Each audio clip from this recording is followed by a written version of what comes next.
A poor Omega saves a child from the burning bush. Unaware he's the Alpha King's son, now her life is changed forever, but can a heart born in servitude truly rise to stand beside a king? And can a king who has lost all faith learn to love the light that comes from the lowest of his kind? Chapter 1. The scent of smoke. Vale scrubbed the kitchen floor until her knees ached, her worn dress clinging to her thin shoulders and gaunt frame. The castle servants ignored her as always, their chatter flowing around her like water past a stone. Being an Omega meant invisibility, a shadow among shadows in the grand estate on Valeria's outskirts. Evening descended with unusual stillness. Vale carried vegetable scraps toward the compost heap, her silent wolf stirring restlessly within. Something felt wrong. The air tasted metallic, sharp with approaching danger that made her pulse quicken unexpectedly. Then she smelled it, smoke, acrid and thick, drifting from the border woods beyond the estate walls. Vale dropped her basket and ran. Her feet knew the forest paths from childhood explorations during rare free moments. The smoke grew denser, stinging her eyes as orange flames illuminated the darkening sky. Her practical mind screamed to retreat, to fetch guards, to stay safe. A child's scream shattered her hesitation. Without thought, Vale plunged into the burning thicket. Heat seared her skin as flames licked hungrily at dried brush soaked with something chemical, accelerant. Though she didn't recognize it then, she wrapped her shawl around her face, crawling beneath the worst smoke. The screaming grew louder, more desperate, pulling her forward through agony. She found him collapsed against a boulder, a small boy, no older than 6. His fine clothes singed and face streaked with soot. Vale grabbed him, tucking his head against her chest as she turned back toward cooler air. A burning branch crashed down, blocking their escape. Vale threw herself over the child, feeling wood strike her back with punishing force. Pain exploded through her shoulders, but she rolled sideways, found an opening, and stumbled into blessed darkness beyond the flames. They collapsed together on damp grass. The boy coughed violently while Vale gasped for air, her back screaming in protest. She'd saved him. Somehow, impossibly, she'd saved him. Chapter 2. The morning after dawn arrived with pounding fists on Vale's door. She jolted awake on the servants' quarters floor where she'd collapsed after dragging the boy to the village healer. Her back throbbed with fresh burns, bandages rough against ravaged skin. Open immediately, by order of the Royal Guard. Vale's heart hammered against her ribs. Royal Guard. She stumbled to her feet, wincing as pain shot through her shoulders. The door burst open before she reached it, revealing 6 armored soldiers, filling her tiny room with a menacing presence. Vale, Vale? The captain's voice held no warmth.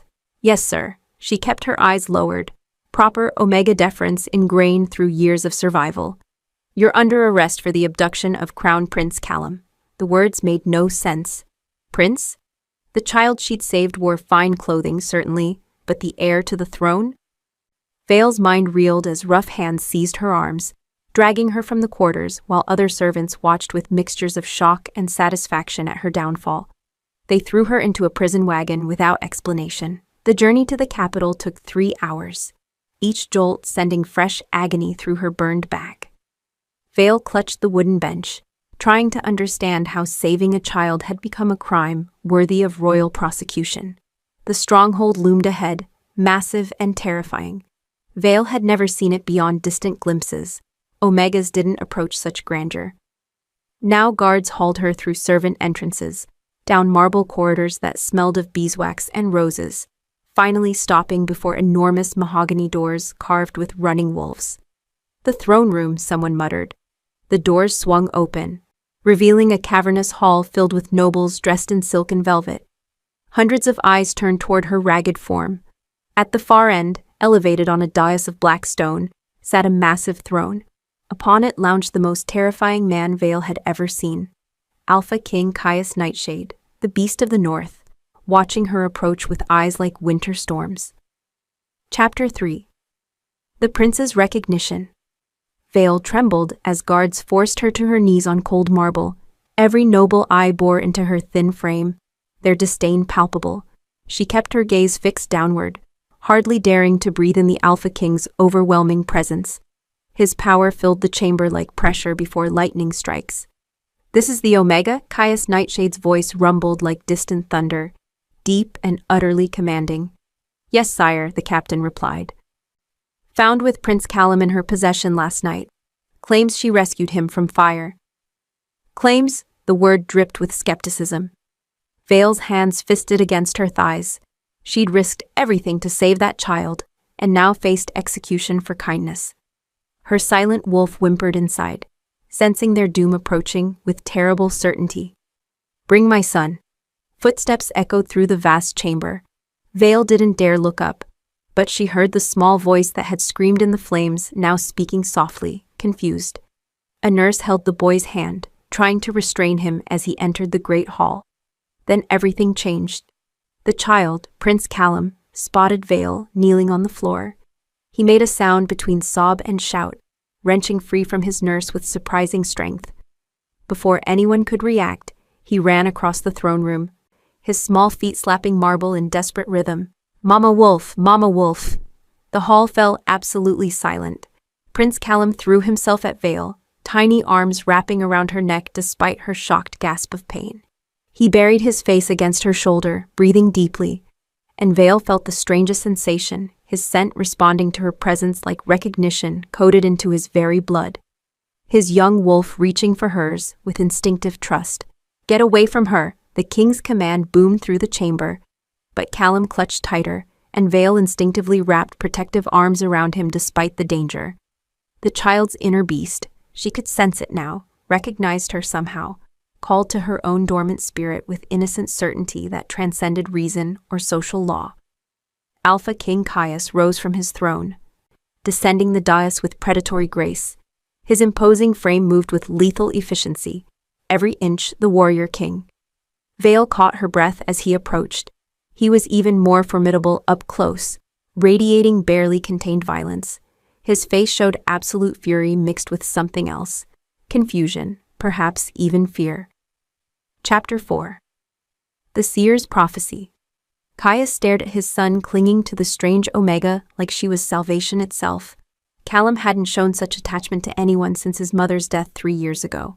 The boy had been only 3 then, barely old enough to understand loss, yet the trauma had marked him deeply. And now this scrawny servant girl triggered something in his air that defied all logic. "Explain yourself," Caius demanded, his voice carefully controlled despite inner turmoil. Vale kept her arms around the prince, but finally met the king's gaze. Her eyes were remarkable, pale green like new leaves after spring rain, filled with genuine confusion and lingering fear. Not the calculating expression he'd expected from someone plotting to use his son for advancement. "Sire, I heard him screaming in the burning woods. I couldn't leave a child to die." Her voice was soft but steady, an Omega speaking truth despite knowing it might cost her life. "Papa, she saved me." Callum lifted his tear-stained face. "The bad men made the fire happen, but Mama Wolf came. She got burned protecting me." Caius's blood went cold. Bad men? He'd assumed the fire was natural, a tragic accident. "What men, Callum?" "The ones who said we'd see baby foxes. They told me to wait by the big rocks." Then smoke came everywhere. The child's voice wavered with remembered terror. Vale noticed the careful way she held herself, the fresh bandages visible beneath her threadbare dress collar. Real burns. Real rescue. His carefully constructed rage began crumbling, replaced by dangerous curiosity and dawning horror that someone had deliberately endangered his heir. "Summon Elder Seer Mareth," he commanded. Nobles whispered among themselves while they waited. Vale stayed kneeling, Callum refusing to release her despite the nurse's coaxing. Caius studied them both, his dormant wolf stirring for the first time in years, a sensation so unexpected he nearly staggered. The beast within him, silent since his mate's death, suddenly pressed forward with interest. The throne room doors opened again. Elder Mareth entered, her blind eyes covered by white cloth, her gnarled walking stick tapping a steady rhythm against marble. The ancient seer approached slowly, sniffing the air with peculiar intensity that made several nobles shift uncomfortably. She stopped before Vale and Callum, her wrinkled face tilting thoughtfully. Her nostrils flared as she scented something invisible to others.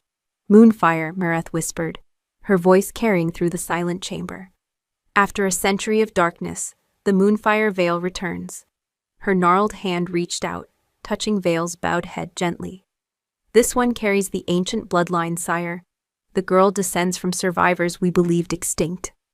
The prophecy awakens at last. Chapter 5. Unexpected Command. The great hall erupted in chaos. Nobles shouted disbelief while guards shifted nervously, hands moving toward weapons. Vale's mind spun with incomprehension. Moonfire? Ancient bloodline? She was nobody, an Omega kitchen maid without family or history worth remembering. An orphan left on temple steps with nothing but a worn blanket.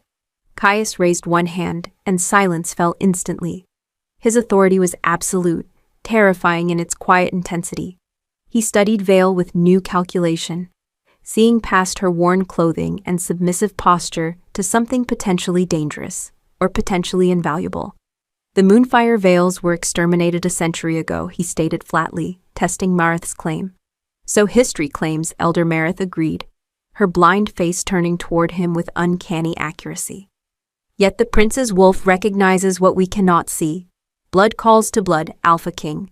During the purge, some veils escaped, went into hiding among commoners, suppressed their gifts to survive, bore children who never knew their true heritage. This girl descends from that hidden line. Her presence explains the boy's reaction and the dormant power I sense within her. Vale felt Callum tighten his grip on her neck. The child sensed the tension, fear returning to his small frame. She rubbed his back instinctively, murmuring reassurance despite her own terror mounting with every word Mareth spoke. If what you claim is true, Caius said slowly, each word measured, she represents either a miracle or a threat to stability. Both, perhaps, Mareth replied. The prophecy speaks of the sleeping Vale, who will heal the broken Alpha and unite the fractured packs. Whether this one fulfills that destiny remains uncertain, but her power is undeniable, waiting beneath the surface like seeds beneath winter snow. Caius descended the final steps until he stood directly before Vale. His presence overwhelmed her senses. Power, danger, and something wild barely contained beneath civilized veneer. She forced herself to meet his gaze, refusing to cower despite every instinct screaming submission to this apex predator. His eyes were extraordinary, slate gray like storm clouds before lightning strikes, holding depths of pain and rage that made her heart ache unexpectedly. She saw loneliness there, isolation born from loss and duty. You will remain in the palace, Caius commanded, his voice brooking no argument. As my son's caretaker, under constant guard.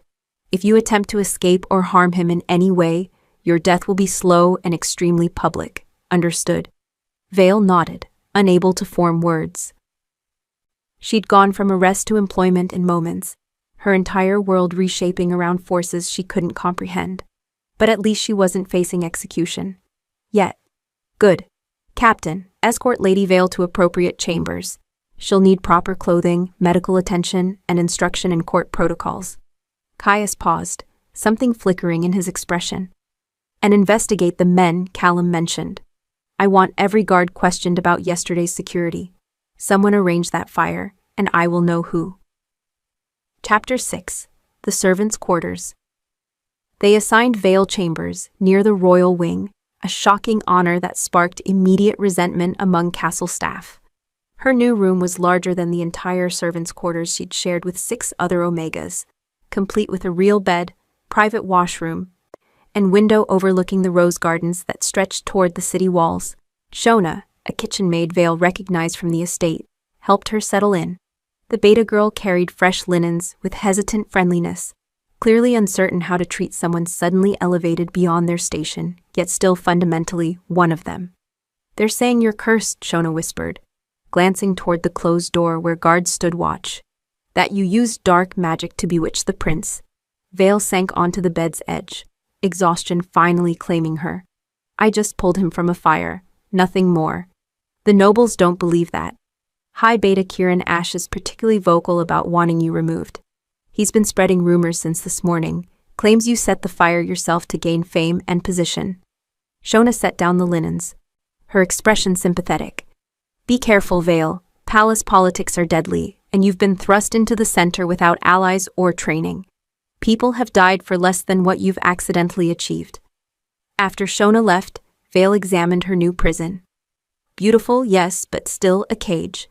Guards stood outside her door, monitoring her every movement. She was property now, valuable only for Prince Callum's inexplicable attachment to her presence. One wrong move and she'd be discarded. Or worse.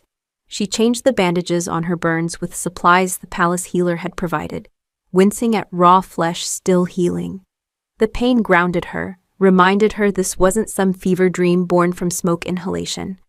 Everything had actually happened: the fire, the rescue, the throne room, the prophecy that made no sense. A knock interrupted her thoughts.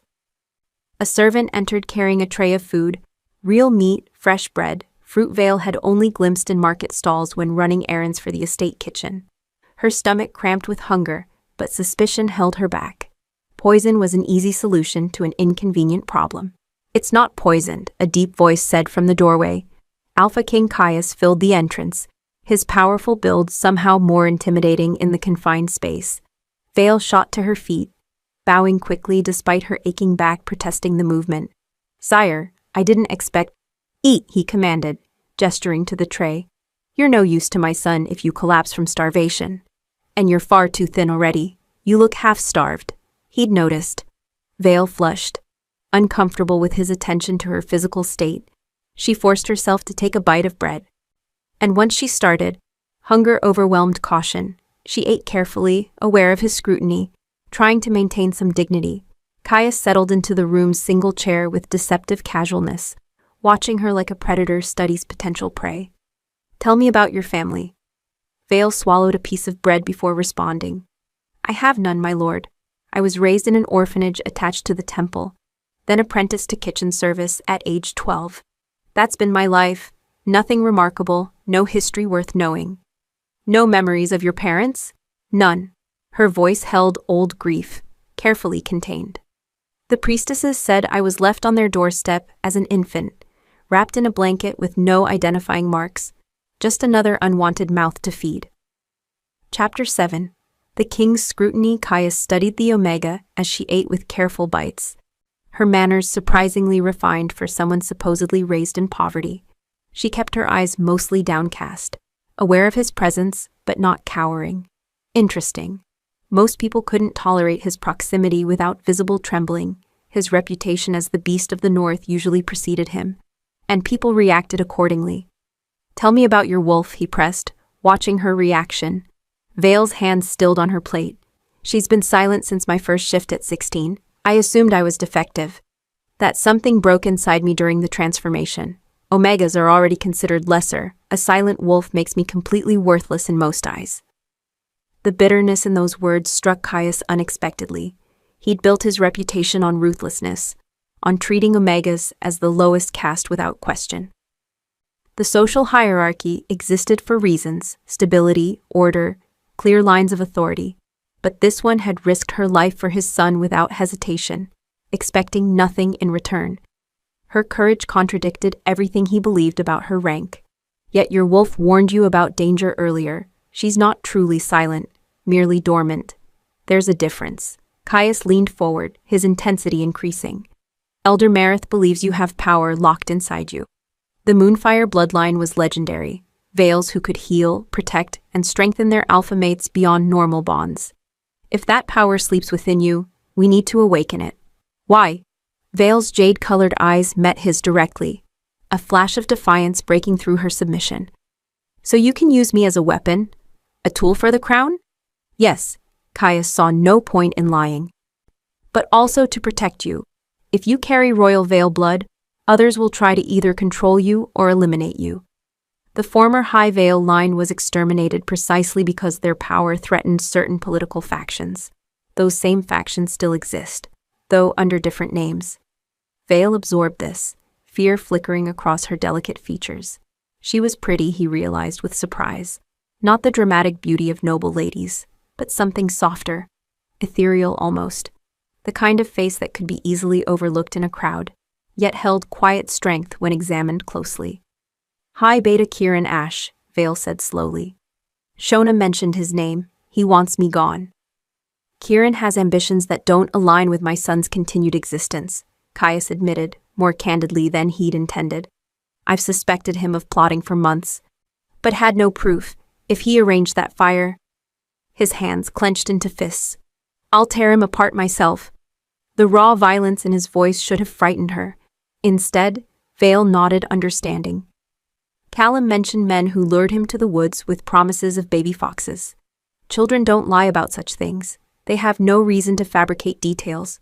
No, they don't. Caius stood, his decision made. Callum wants you to read him bedtime stories tonight. You'll begin immediately.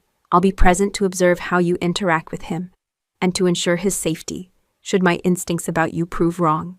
Vale's head snapped up, surprise breaking through her careful control. My lord, surely a royal tutor would be more appropriate. My son hasn't slept through the night since his mother died 3 years ago. He wakes screaming from nightmares, calls for her even though he barely remembers her face now.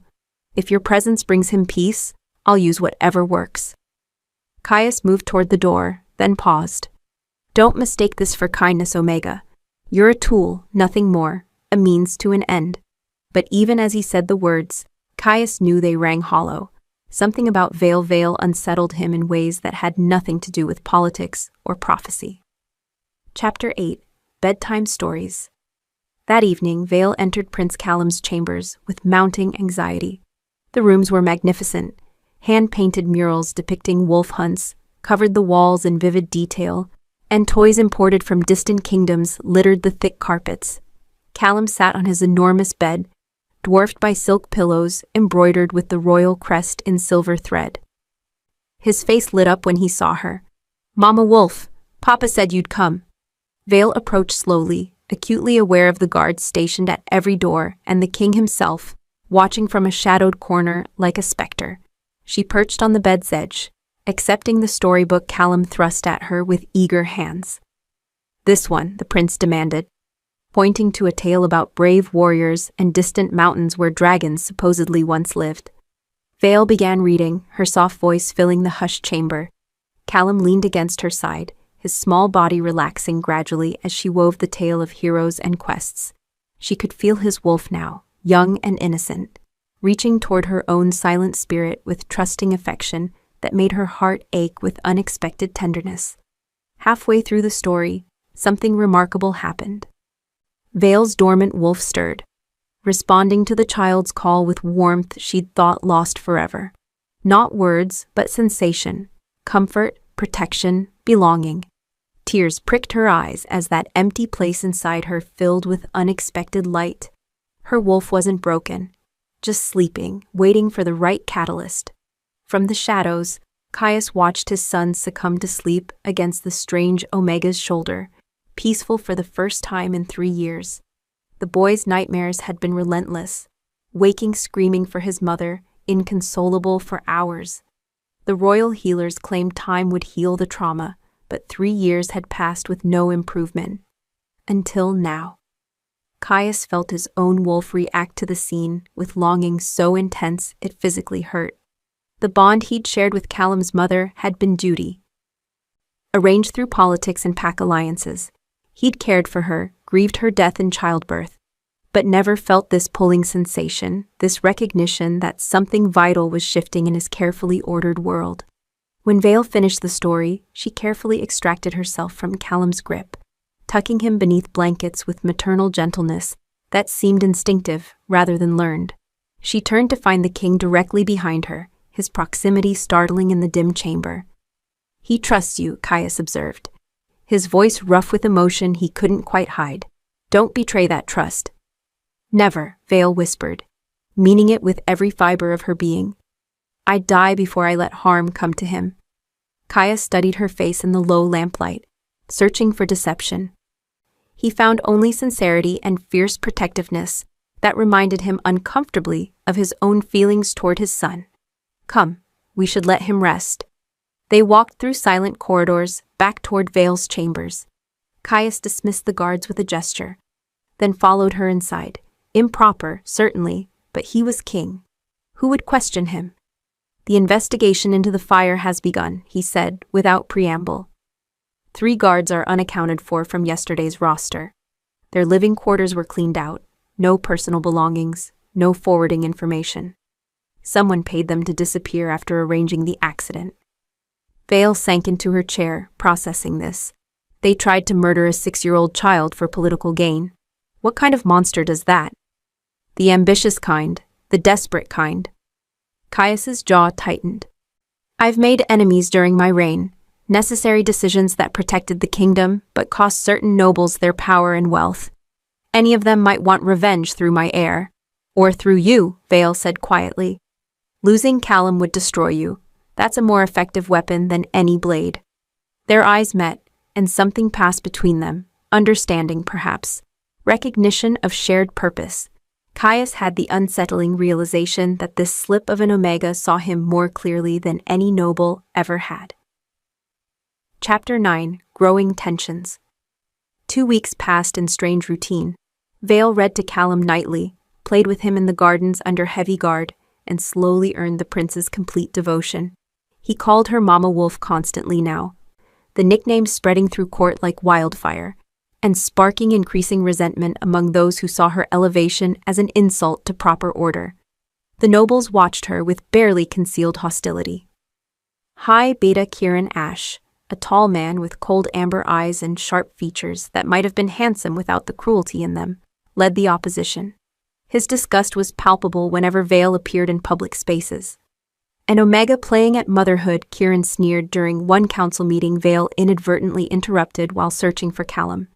His voice carried through the chamber with deliberate volume. My lord, this charade mocks your late queen's memory and undermines the social foundations of our kingdom. Caius's expression darkened dangerously. My son's well-being is not a charade, Beta. Question my decisions again, and you'll find yourself stripped of rank and title. Do I make myself clear? Vale fled the confrontation, but the exchange haunted her. She understood castle dynamics better now. Kieran wanted Caius weakened, vulnerable, and she'd become an unexpected obstacle to whatever schemes he plotted. An Omega gaining favor made the hierarchy seem unstable, threatening the power structure that kept certain nobles comfortable. Shona visited Vale's chambers that night with urgent warnings, slipping past guards who'd grown accustomed to her comings and goings. The kitchen staff are spreading rumors. They claim you used forbidden magic to bewitch the prince and seduce the king. Some are talking about poison, about arranging accidents to remove you permanently. Vale's blood chilled. I've done nothing wrong. I just take care of Callum. Truth doesn't matter in court politics. Shona gripped her hands firmly. Watch what you eat, where you walk. Trust no one except those who've proven themselves allies. I'll be your eyes and ears among the servants. They talk freely around me, thinking I'm too simple to understand the implications. After Shona left, Vale stood at her window, staring at the moon hanging low over Valeria's capital. Her life had transformed beyond recognition, but danger lurked in every shadow. The prophecy Elder Mareth spoke of felt like a noose tightening around her neck, rather than destiny unfolding with purpose. During this time, Elder Mareth began visiting Vale's chambers for instruction in Vale histories and meditation techniques meant to awaken dormant abilities. The blind seer was patient but demanding, pushing Vale to explore the empty space where her wolf's voice should be. The Moonfire is not just light, Mareth explained during one session. It's the manifestation of a Vale's protective power, the ability to shield, heal, and strengthen those she bonds with. Your ancestor Vales could turn the tide of battles, could heal mortal wounds, could forge pack bonds that made their alphas nearly invincible. But I can barely feel my own wolf, Vale protested. How am I supposed to manifest power I don't understand? Crisis, Mareth said simply. Power awakens when need is greatest. Until then, we practice reaching inward, strengthening the connection bit by bit. The lessons were frustrating, but gradually yielded results. Vale began sensing her wolf more clearly, not words yet, but emotions and instincts that guided her actions with increasing reliability. Chapter 10. The first attack on the 15th night of Vale's residence. She jerked awake to the sound of breaking glass. She rolled from bed instantly, her newly awakened wolf screaming danger through their bond with unprecedented clarity. Smoke filled her chamber, not from fire, but something acrid and deliberate. making her eyes water and throat close. She grabbed her shawl and pressed it to her face while stumbling toward the door. It wouldn't open, locked from outside using an official seal. She could see the wax impression on the frame, trapping her with the poisonous fog growing thicker by the second. Vale's heart hammered as she understood. Assassination attempt. Someone wanted her dead badly enough to risk palace security. She tried the window, but the drop was 3 stories onto cobblestones. Deadly. Her wolf surged forward suddenly, lending her strength she didn't know she possessed. Vale grabbed a chair and smashed it against the door repeatedly until wood splintered. She squeezed through the opening just as consciousness began fading, collapsing into the corridor where guards finally responded to the commotion. "Assassins," she gasped. "They locked me in." "Secure the Omega," the captain barked. "Search her rooms." They found nothing. No trace of who'd sealed her door or introduced the poison gas. Vale sat shaking while healers examined her, checking for permanent damage to her lungs. Callum appeared in his nightclothes, having heard the disturbance, and threw himself into her arms, sobbing. "Mama Wolf, I thought you left me like Mother did." Vale held him tight, her own tears falling freely. "Never, sweet boy. I promise I'll never leave you." Caius arrived moments later, his face a mask of cold fury. He took in the scene, his son clinging to the trembling Omega, guards standing uselessly about, and the acrid smoke still drifting from Vale's chambers. And something deadly flickered in his winter-colored gaze. "Who authorized the door to be locked?" His voice was deadly quiet, the most dangerous tone Vale had yet heard from him. No one answered. The guards exchanged nervous glances, suddenly realizing they might be implicated in an attack on someone under the king's protection. "I want every guard on duty tonight questioned. I want to know who accessed this corridor, who had the opportunity to seal that door. And I want the High Steward to account for every seal in the castle. Someone used official authority to attempt murder." Caius's gaze swept the assembled servants and soldiers. "Whoever is responsible will pray for death long before I grant it." He moved to Vale and Callum, and for a moment his harsh expression softened. "Can you stand?" Vale nodded, though her legs felt unsteady. Caius lifted her effortlessly, cradling her against his chest, while Callum walked beside them. "You'll stay in chambers adjacent to the royal suite tonight. No one enters without my personal authorization." As they walked through silent corridors, Vale became acutely aware of Caius's warmth, his strength, the steady beat of his heart beneath her ear. She shouldn't feel safe in the arms of the beast of the north, yet somehow she did. More than safe, protected in a way she'd never experienced. Dangerous feelings for an Omega to harbor toward an Alpha King. Chapter 11. Investigation and Doubt. The stronghold erupted into chaos. Caius ordered immediate investigation, personally interrogating guards and servants throughout the night. Vale stayed with Callum in her new chambers, moved adjacent to the royal suite under doubled security. The boy refused to leave her side, as if proximity alone could prevent her disappearance. High Beta Kieran Ash appeared the next morning, his expression appropriately concerned, but his eyes holding something Vale couldn't quite read. Calculation, perhaps, or satisfaction barely concealed. He bowed before Caius with perfect deference. "My lord, I've questioned the night staff extensively. It appears the Omega may have staged the incident herself to gain sympathy and solidify her position with the prince." Vale's stomach dropped. Beside her, she felt Caius's inner beast surge with rage barely controlled. "Explain," the king commanded through gritted teeth. The door lock showed no signs of tampering from outside. The smoke could have been produced using common household ingredients available in servant quarters. And several witnesses report the Omega has been increasingly anxious, possibly seeking dramatic intervention to cement her value. Kieran's voice was reasonable, logical, damning. "Consider, sire, she appears from nowhere, conveniently saves your heir, and now survives an attack that leaves no evidence. The pattern suggests manipulation rather than genuine danger." "That's not true," Vale protested. But her voice sounded weak even to her own ears. She was an Omega making claims against a High Beta. Who would believe her? Kieran turned to her with false sympathy. "My dear, we understand your precarious position creates immense stress. Perhaps you acted without fully considering the consequences. If you confess now, the king might show mercy." She staged nothing. Caius's interruption was absolute, vibrating with authority that made several nobles step back instinctively. I know an assassination attempt when I see one, Kieran. Your theory is convenient but fatally flawed. Guards were stationed outside her door who would have noticed her purchasing supplies or preparing anything suspicious. More importantly, I can smell accelerant residue in that room, the same chemical signature as the fire that nearly killed my son. Whoever tried to murder Callum is now targeting Vale. The throne room fell silent. Vale hadn't known about chemical evidence. Caius must have had experts examine her chambers during the night. Unless she had help, Kieran suggested smoothly, refusing to concede. Perhaps the beta girl, Shona, who visits her frequently. Low-born servants are easily bought with promises of advancement. Vale's blood ran cold. They'd turn this against her only friend, twisting everything into evidence of conspiracy. She opened her mouth to defend Shona, but Caius spoke first. Enough. You're dismissed, beta. I'll conduct this investigation personally, and I don't appreciate your attempts to direct my conclusions. The king's tone held a warning that even Kieran couldn't ignore.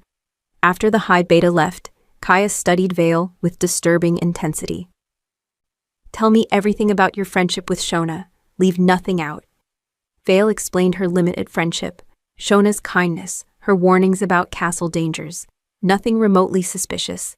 But she saw doubt flickering in his steely eyes, the walls rebuilding between them after their moment of connection last night. My lord, please believe me. I would never endanger Callum by staging something so reckless. He could have found me dead. The trauma alone would destroy the progress he's made. Her voice broke with genuine distress. Caius's expression softened incrementally.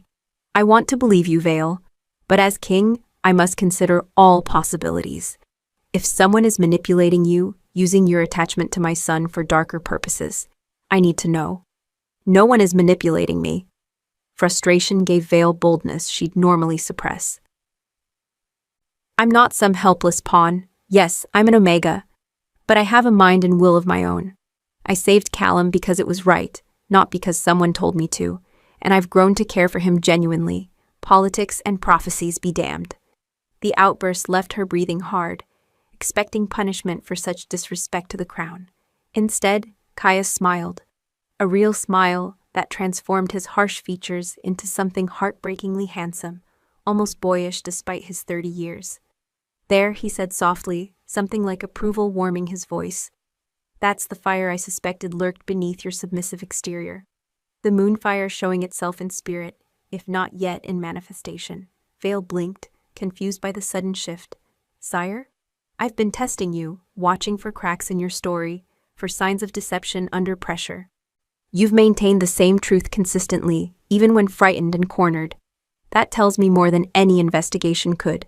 He stepped closer, his presence overwhelming her senses with heat and barely restrained power. I believe you, Vale.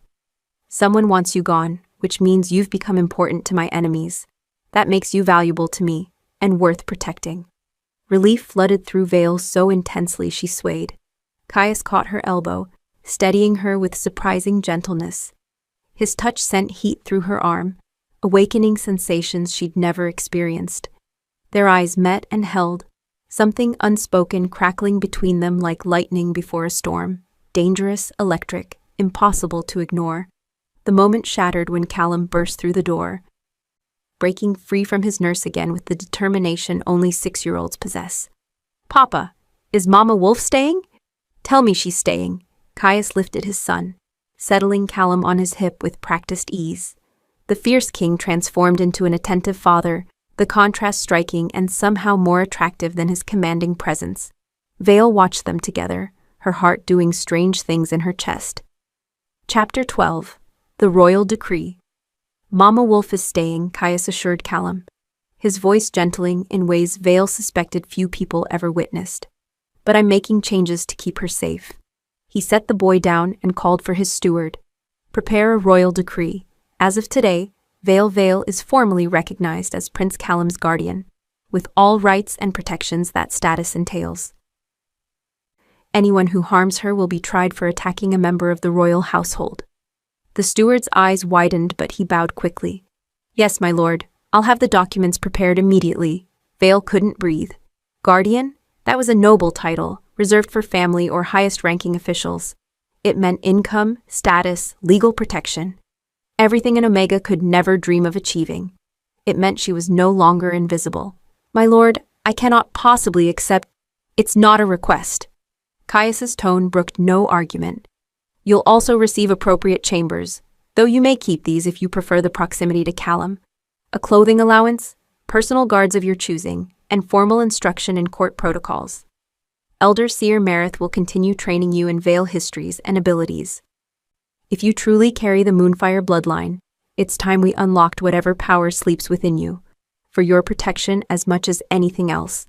Vale felt overwhelmed, like reality was reshaping too quickly to grasp. Why are you doing this? Caius studied her for a long moment, vulnerability flickering across his features before vanishing behind his usual mask.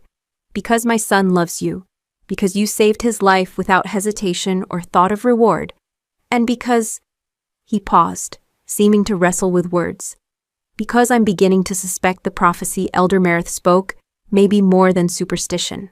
Something is changing in this kingdom, and you're at the center of it. That night, Vale moved her few belongings into chambers that would be hers permanently, rooms 3 times the size of her previous space. With furnishings so fine she was afraid to touch anything. A wardrobe filled with dresses arrived. Real silk and velvet in deep jewel tones, nothing like the rough servant garb she'd worn her entire life. Shona helped her dress for dinner, tears streaming down both their faces. Vale, you're a lady now, an actual noble. I'm still me, Vale insisted. Though even she heard the uncertainty in her voice. Everything was changing so fast, and she didn't know if she could keep up with her own transformation. You've always been more than you appeared, Shona said firmly. Now the world sees what I've known all along. And when you're crowned, because everyone can see where this is heading, I'll be the proudest friend in all of Valyria. Vale hugged her tightly, grateful beyond words for this one person who'd stood by her when she had nothing. Promise me you'll be careful. Kieran is dangerous, and he's already tried to implicate you in his schemes. I can handle myself, Shona assured her. The servants trust me. I'll know if anyone plots against you. Just promise you won't forget me when you're surrounded by nobles and courtiers. Never, Vale vowed. You're the sister I never had. Chapter 13, The Poisoned Chalice. Vale's first formal dinner in the Great Hall was torture. She sat near the royal table, her new status requiring visibility among nobles who despised her elevation. Their stares felt like daggers, conversation dying whenever she passed, replaced by whispers that probably contained words like upstart and pretender. High Beta Kieran Ash sat directly across from her, his smile pleasant and utterly false. Lady Vale, he said, emphasizing her new title with subtle mockery. How quickly fortune changes. One wonders if luck can possibly hold when it's been so dramatically good. Vale met his gaze steadily despite her racing heart. Fortune favors those who act with honor, Beta Ash. Surely you know this, given your own rise to prominence. Indeed, his eyebrow arched. Then we should all sleep soundly, trusting honor alone protects us from harm in this court of wolves. The veiled threat was clear, delivered with a smile that didn't reach his cold amber eyes. Vale forced herself to eat, though food tasted like ash on her tongue. Around her, nobles engaged in complex social dances she barely understood. Alliances forming and breaking with subtle gestures and coded phrases that required years of training to interpret correctly. Caius watched from the high table, his attention returning to Vale repeatedly throughout the meal. Each time their eyes met, that strange electricity sparked between them, making her pulse quicken inexplicably. She was beginning to recognize the sensation for what it was, attraction, dangerous and inappropriate, growing stronger despite every reason to suppress it. Servants brought wine for the final course. Vale accepted her chalice politely, though she rarely drank alcohol. The vintage was supposedly exceptional, imported from southern vineyards at great expense, a treasure usually reserved for only the highest nobility. She raised the cup to her lips, but her newly awakened wolf suddenly screamed warning with unprecedented intensity. Vale froze, the chalice inches from her mouth. The scent was wrong. Beneath wine's bouquet lurked something bitter, chemical, deadly. Wolfsbane, her instincts whispered. Death in liquid form. She set the chalice down carefully, trying not to draw attention, but Kieran watched her with interest, noting her hesitation with satisfaction that confirmed her worst suspicions. Not to your taste, Lady Vale, he inquired loudly, his voice carrying. Every head turned toward her. Vale's mind raced, seeking escape from the trap closing around her. If she accused someone of poisoning her wine without proof, she'd look paranoid, but if she drank it to avoid confrontation... Caius stood abruptly, his chair scraping marble with a sound like a sword being drawn. He descended from the high table with predatory grace, stopping beside Vale's seat. Without a word, he took her chalice and raised it to his own lips, but not to drink. He sniffed carefully, his expression shifting to rage so pure and terrible that nobles nearest him physically recoiled. Wolfsbane, he announced, his voice carrying to every corner of the vast chamber. He slammed the chalice down with force that cracked its golden rim. Someone has attempted to poison Lady Vale at my own table, under my own roof. This is not just an attack on her, it's an attack on the crown itself. Chaos erupted. Nobles shouted denials while guards surged forward, securing all exits. Vale sat frozen, the reality of how close she'd come to death sinking through her shock. Without her wolf's warning, she'd be dying already. A slow, agonizing death as the poison destroyed her from inside, organ by organ. Caius turned to her, his hands cupping her face with surprising tenderness that sent shockwaves through the watching court. Did you drink any? No, sire. My inner beast. She warned me. Vale's voice shook despite her efforts to control it. Something flashed in Caius's eyes, pride, relief, and deeper emotion he quickly masked. Good. Your instincts saved your life. He wheeled toward the assembled nobles. Every inch the beast of the north they both feared and followed. Every person who touched this wine will be questioned. Whoever is responsible will die screaming. That is my vow as king and as Alpha. High Beta Kieran stood smoothly, his expression outraged innocence perfectly crafted. My lord, this is alarming indeed. Perhaps Lady Vale has enemies from her previous station, jealous servants seeking revenge for her elevation. We should investigate the kitchen staff thoroughly. Or perhaps, Caius countered coldly, his voice like winter itself. Certain nobles resent my decisions and strike at me through those I protect. We shall discover the truth shortly, and I promise you this, the guilty party will wish they'd never been born. The investigation began immediately. Vale was escorted to her chambers under heavy guard, while Caius personally interrogated servants and nobles alike. She paced her rooms, unable to rest, her wolf prowling restlessly within their shared consciousness. 2 attempts in as many weeks. Someone wanted her dead with desperate intensity. Near midnight, Caius entered without knocking. He looked exhausted, fury still simmering beneath his controlled exterior. Vale stood as he approached, and suddenly found herself pulled into his arms, a fierce embrace that took her completely by surprise, that violated every protocol and propriety yet felt perfectly natural. If you'd drunk that poison... His voice was rough against her hair, vibrating with emotion he couldn't quite contain. If I'd lost you before I even understood what you're beginning to mean to me. Vale's arms wrapped around him instinctively, feeling the tension vibrating through his formidable frame. This was wrong. She was Omega. He was Alpha King. Such intimacy violated every social boundary. Yet it felt perfectly right, like puzzle pieces finally aligning after years of forced separation. Her heart hammered against her ribs as she allowed herself to acknowledge what she'd been denying for weeks. She was falling for Caius Nightshade. Impossibly, dangerously, hopelessly falling. For the one man in the kingdom she could never have. Chapter 14. Moonlit Confessions. Caius pulled back abruptly, seeming to realize what he'd done. He stepped away, rebuilding his walls with visible effort that told Vale the embrace had affected him as deeply as it had her. She ached at the sudden distance, surprised by her own disappointment. Forgive me, he said stiffly. That was inappropriate. My lord, Vale started, but he cut her off with a gesture. I've uncovered nothing definitive about the poison. Whoever orchestrated it covered their tracks expertly, likely used intermediaries who couldn't identify their true employer. But I have suspicions growing into certainties. His jaw tightened. Kieran has been moving against me subtly for months, consolidating power, building alliances, positioning himself. He has access to guard rotations and security protocols through his rank. This attack bears his signature, plausible deniability combined with maximum impact.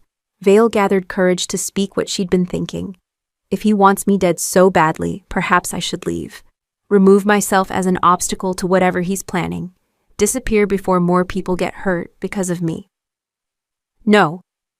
The word was absolute, commanding, vibrating with an intensity that made Vale's breath catch. Caius closed the distance between them again, his eyes boring into hers with thundercloud intensity.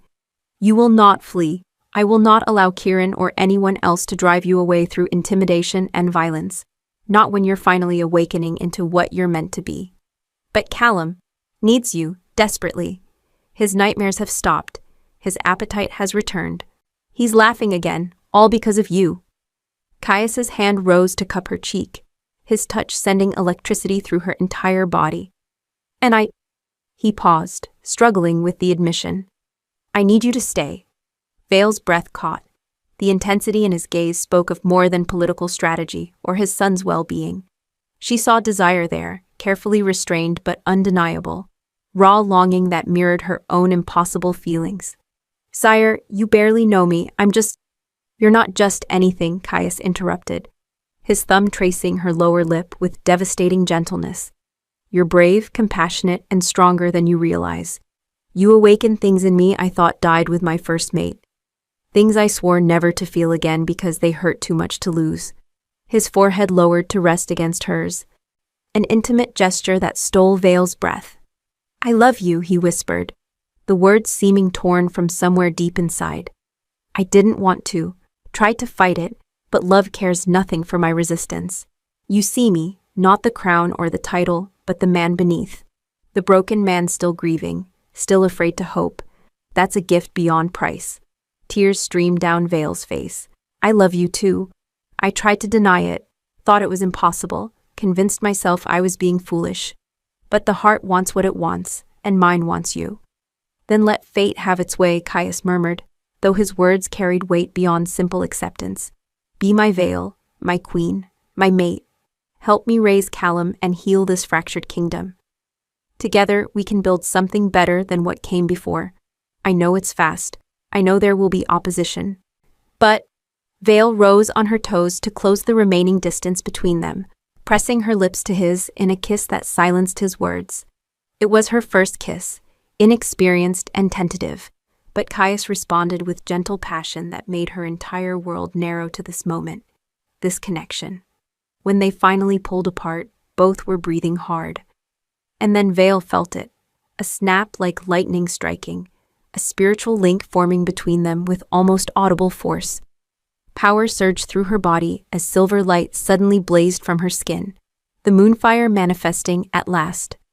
Caius's eyes widened in shock as what could only be described as a soul bond clicked into place, stronger and more immediate than anything he'd experienced with his first mate.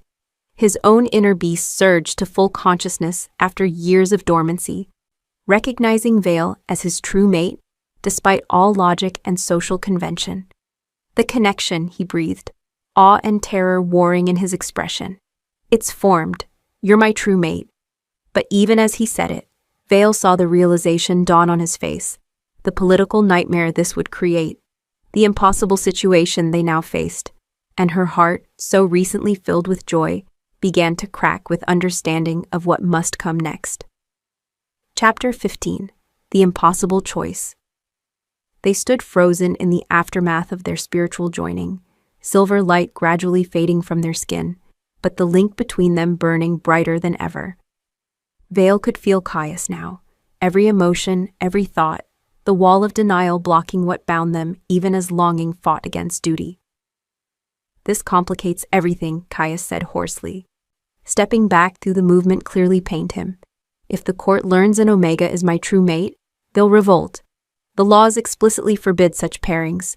They were written 2 centuries ago specifically to prevent alphas from bonding outside their social rank. Vale's newfound hope shattered. Of course.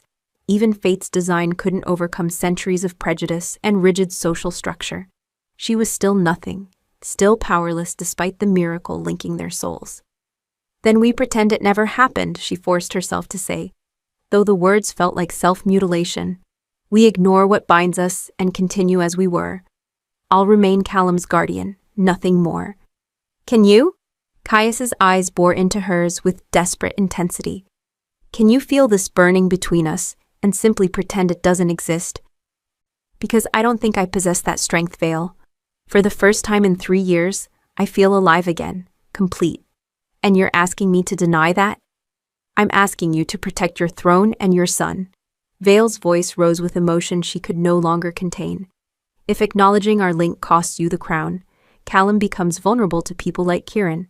Everything you've built, everything you've sacrificed, I won't let it crumble because of me."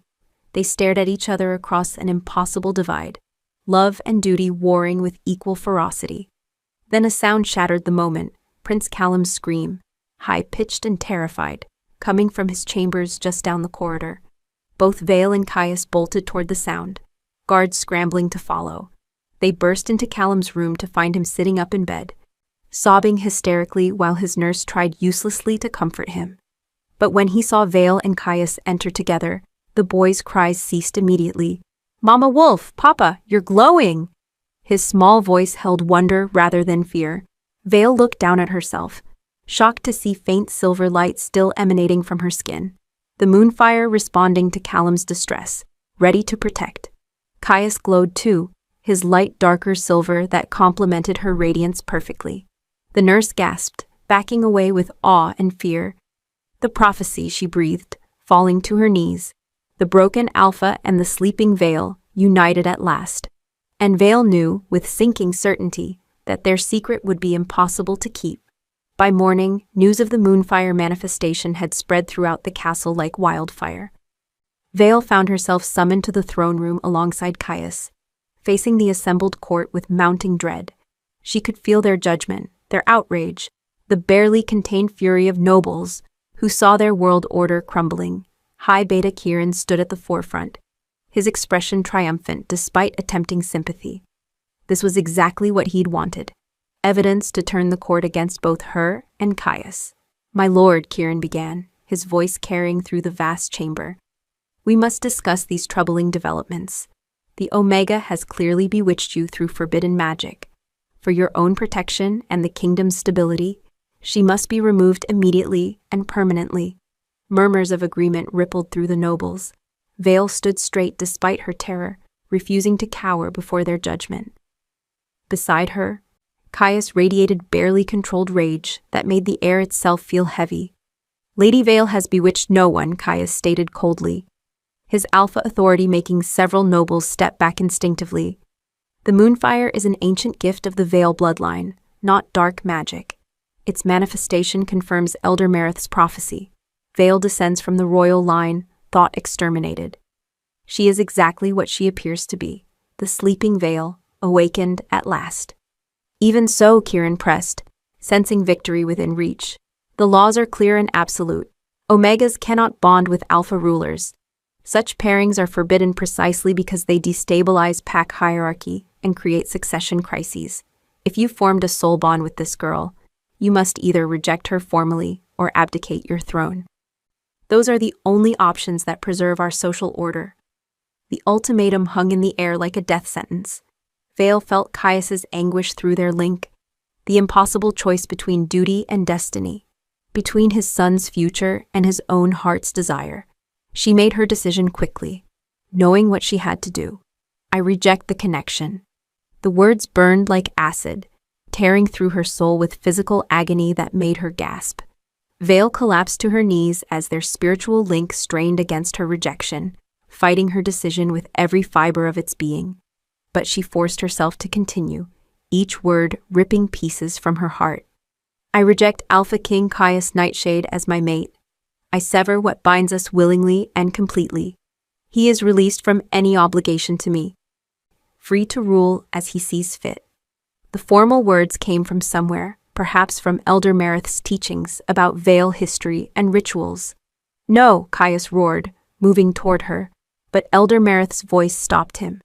If she rejects what fate decreed, you must accept her rejection, my lord. That is the law governing such matters.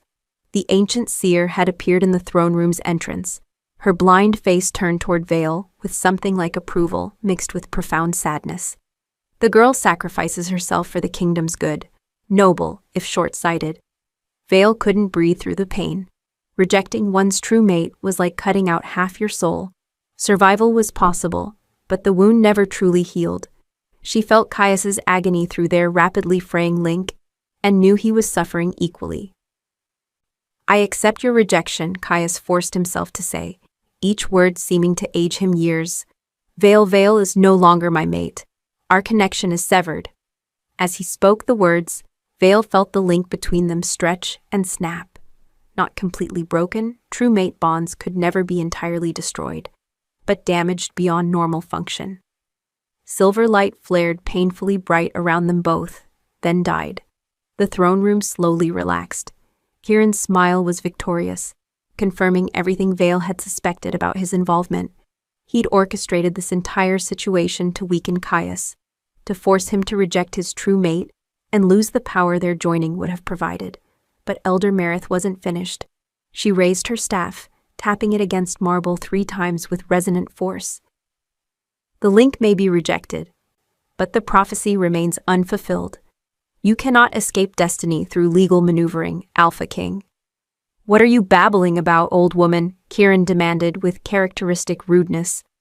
The prophecy speaks of the sleeping Vale, who will heal the broken Alpha and unite the packs.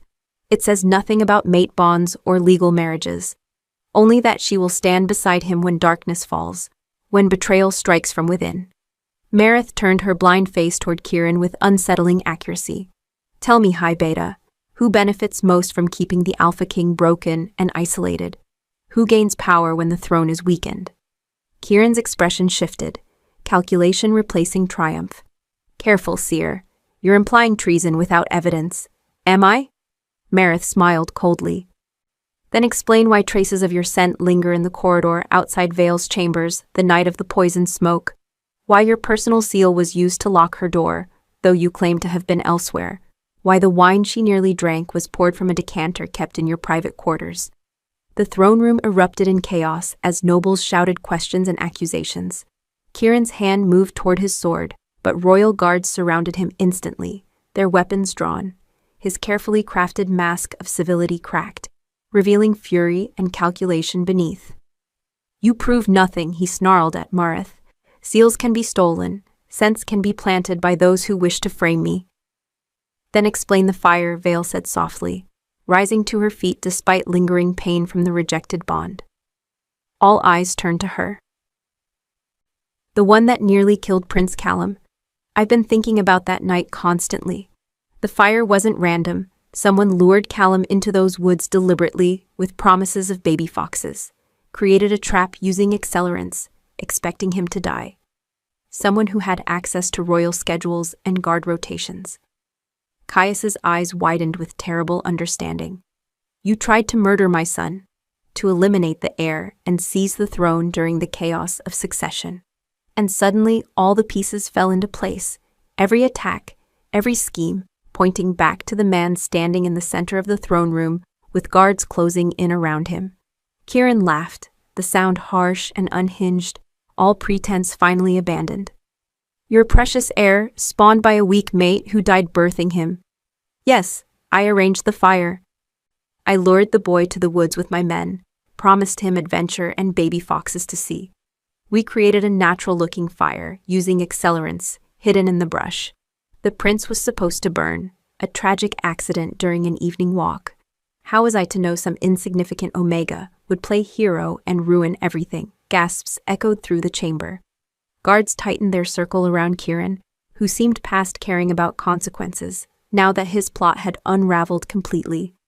And when Vale survived with Callum, you had to eliminate her before she exposed your involvement. Elder Marith continued, her voice carrying the weight of prophecy fulfilled.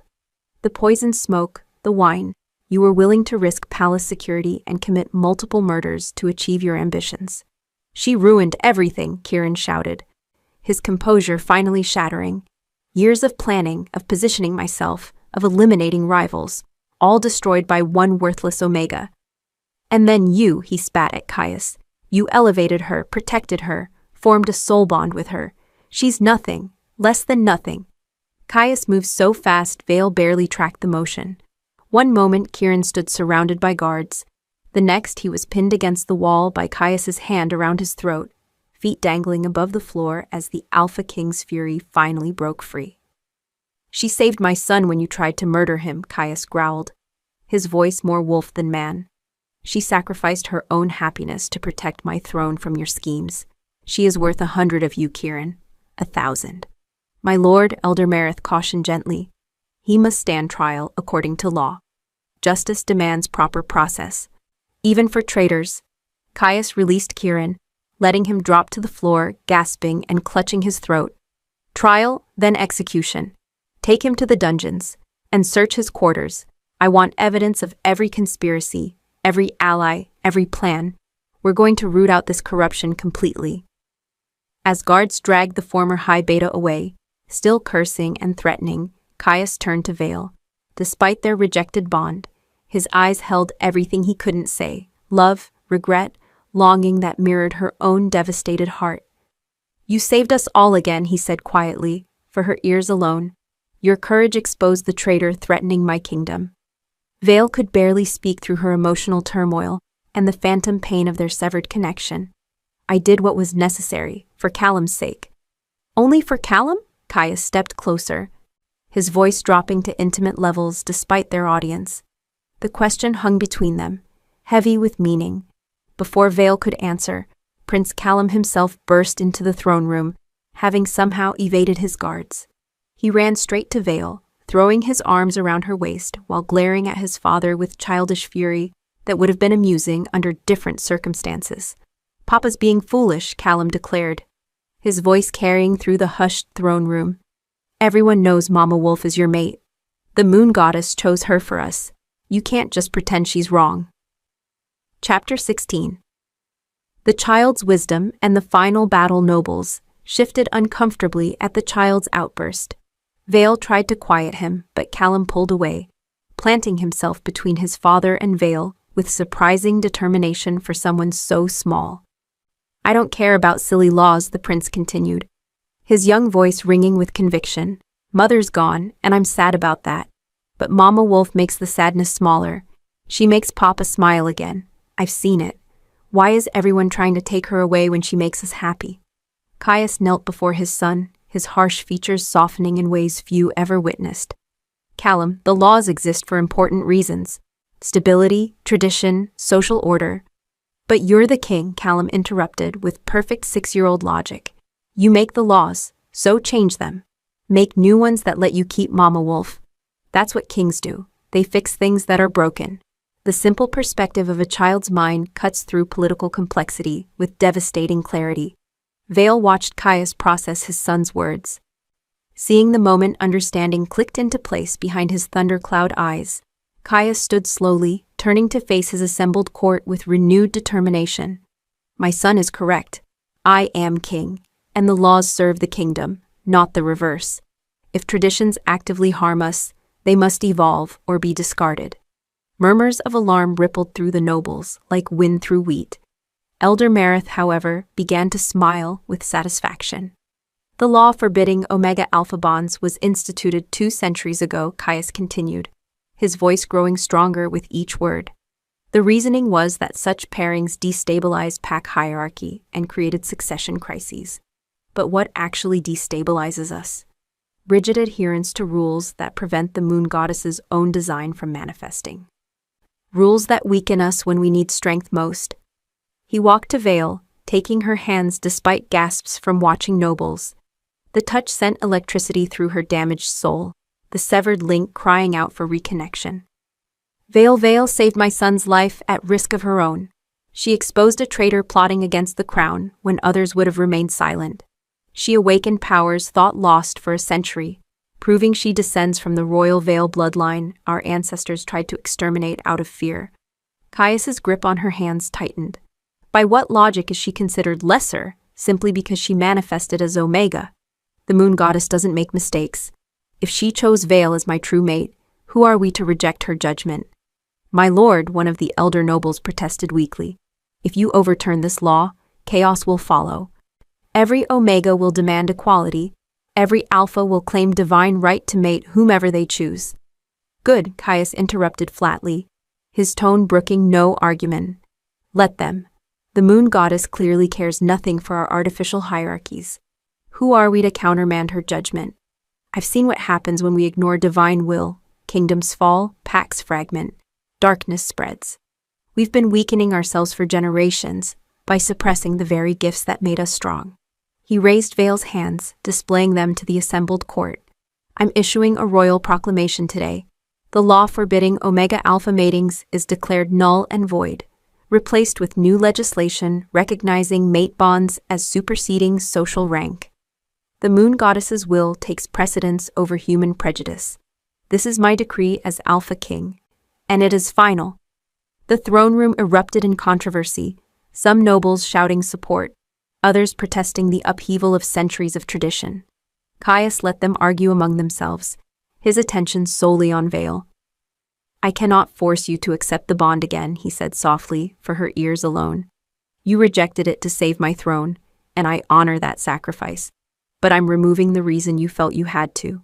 The choice is yours now, Vale. Will you reverse your rejection and stand beside me as Vale Queen?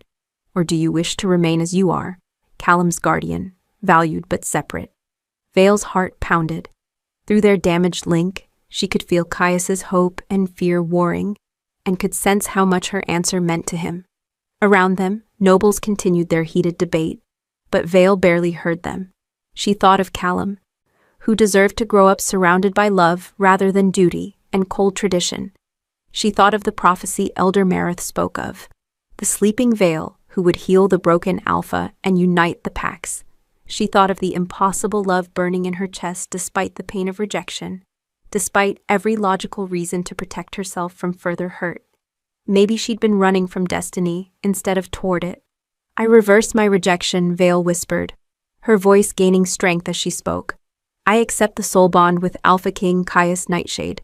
From this moment forward, I am yours as you are mine, for as long as we both shall live. Their spiritual connection snapped back into place with explosive force, stronger than before for having been tested. Silver light blazed from both of them, the Moonfire responding to their union, flooding the room with luminescence that could be seen throughout the castle and beyond. Vale gasped as power surged through her body, awakening abilities she'd never imagined. She could feel Caius completely now. Every thought, every emotion, the depth of his love and the strength of his relief. Their wolves merged consciousness, becoming something greater than either alone. This was what true mate bonds were meant to be, what the ancient Vales and their Alpha Kings had possessed before fear drove the bloodlines apart. Around them, nobles fell silent as they witnessed the manifestation of power not seen in Valyria for over a century. Even those who'd protested moments before couldn't deny what stood before them, destiny made manifest, prophecy fulfilled. The moon goddess's will undeniable. Elder Mareth's blind face turned toward them, her expression peaceful. The sleeping Vale awakens, and the broken Alpha is made whole. So begins the healing of the kingdom. But not everyone was content with this outcome. 3 days later, a delegation from the Northern Territories arrived demanding an audience with Caius. Their leader, Alpha Marcus Stormclaw, was a traditionalist who commanded substantial military forces and represented several conservative pacts. He was younger than Caius, perhaps 25, with the lean build of a warrior in his prime. My lord, Marcus began without preamble, his voice cold with contempt. The northern pacts refused to recognize this farce. An Omega cannot be Vale Queen, regardless of bloodline or manifestations. We demand you reconsider this madness or face consequences. Caius stood from his throne, every inch the commanding Alpha King, despite Marcus's challenge. Vale stood beside him now, wearing the silver circlet that marked her as his chosen Vale, though the formal coronation hadn't yet occurred. The only madness is denying the moon goddess's clear will, Caius replied evenly. Vale is my true mate, proven by the Moonfire's manifestation and witnessed by the entire court. Your refusal to accept this constitutes rebellion against divine law. Then we rebel, Marcus stated flatly, his hand moving to his sword. I challenge you for the right to break this obscene tradition. We'll fight according to the old ways, alpha against alpha, to submission or death. If you win, we'll submit to your rule and accept your Omega Veil. If we win, she's exiled immediately, and you choose a proper mate from among the noble alphas of appropriate rank. Vale's blood ran cold. Trial by combat, the ancient method of resolving pact disputes when diplomacy failed. Caius would have to fight Alpha Marcus personally, a battle that could end in death for either combatant. I accept your challenge, Caius said calmly. Though Vale felt his concern through their link, Marcus was known as one of the finest warriors in Valyria, younger than Caius by perhaps 5 years, and with a reputation for savage efficiency in combat. The fight was scheduled for the following dawn in the palace arena. Vale spent the intervening hours sick with worry, despite Caius's reassurances. Through their connection, she sensed his own doubts. He hadn't fought seriously in years, had focused on kingship and governance rather than maintaining his warrior skills at peak condition. That night, as they lay together in the royal chambers, properly now as accepted mates, Caius held Vale close, breathing in her scent like it might be the last time. Whatever happens tomorrow, he murmured against her hair, know that these past weeks with you have been the happiest of my life. You gave me back my heart when I thought it was dead forever. Don't talk like that, Vale whispered fiercely, clutching him tighter. You're going to win. You have to win. I'll certainly try. Caius kissed her forehead gently. But if Marcus prevails, promise me you'll take Callum and flee. Elder Mareth will help you. Go to the southern territories where more progressive pacts might protect you. Don't let them destroy you because I failed. Stop it, Vale pulled back to look at him, tears streaming down her face. We're not having this conversation. You're going to win tomorrow, and we're going to rule this kingdom together. And Callum is going to grow up with both his parents. That's what's going to happen. Caius smiled sadly, cupping her face. I love your certainty. Hold on to that faith.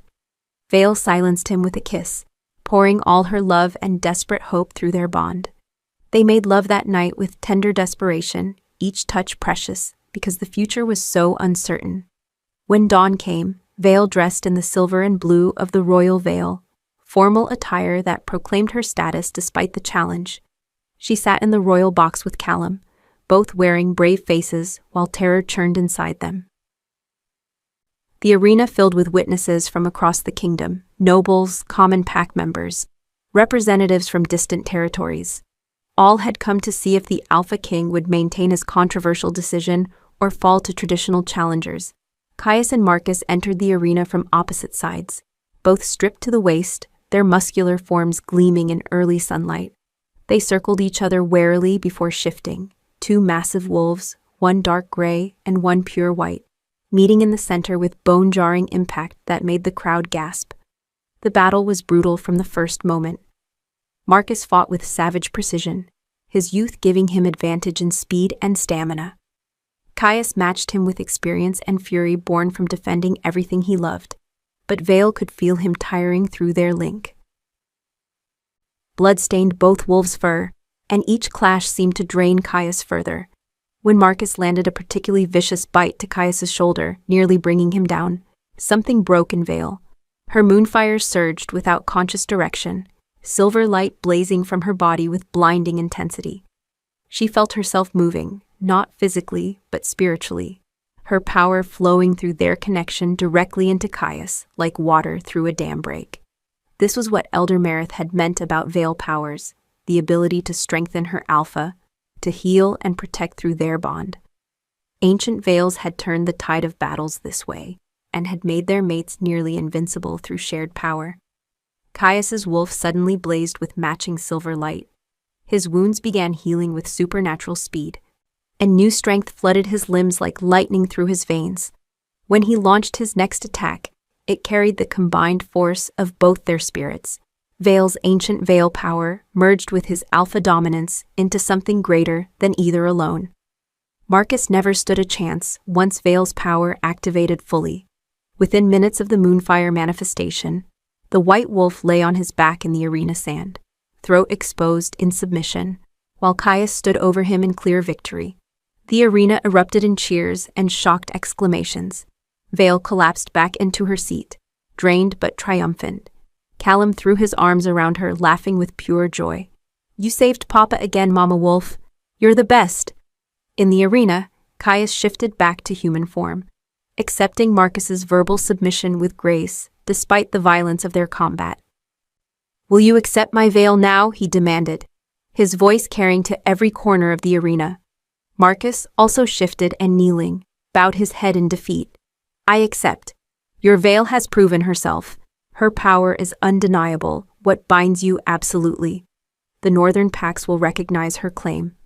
Caius climbed to the royal box, ignoring protocol and his own wounds to pull Vale into his arms.